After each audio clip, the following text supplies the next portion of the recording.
السلام علیکم ناظرین، آج کا ہمارا ٹاپک ہے بکریوں یا بکروں کو تیل دینے کا طریقہ اور کون سا تیل سب سے بیسٹ ہے اور کس ٹائم تیل دینا چاہیے اور کس کے ساتھ تیل کو مکس کر کے دینا چاہیے۔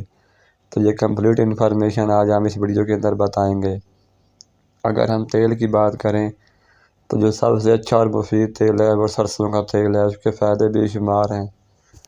اگر ہم ٹائمنگ کی بات کریں تو 12 سے 1 بجے کے درمیان آپ دے سکتے ہیں، کیونکہ اس ٹائم دھوپ بہت زیادہ ہوتی ہے اور دھوپ میں تیل کا اثر بہت زیادہ ہوتا ہے۔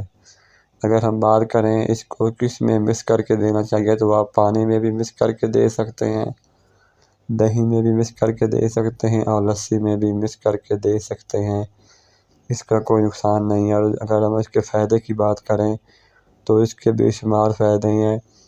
تیل دینے سے بکرے یا بکریوں کے اندر خشکی ختم ہو جاتی ہے، بکریوں کے اوپر سے شائننگ ہو جاتی ہے، بچے خوبصورت نظر۔ آپ بکری بکروں بچوں سب کو دے سکتے ہیں، گبن بکریوں کو سب کو دے سکتے ہیں، اس کا کوئی نقصان نہیں ہے۔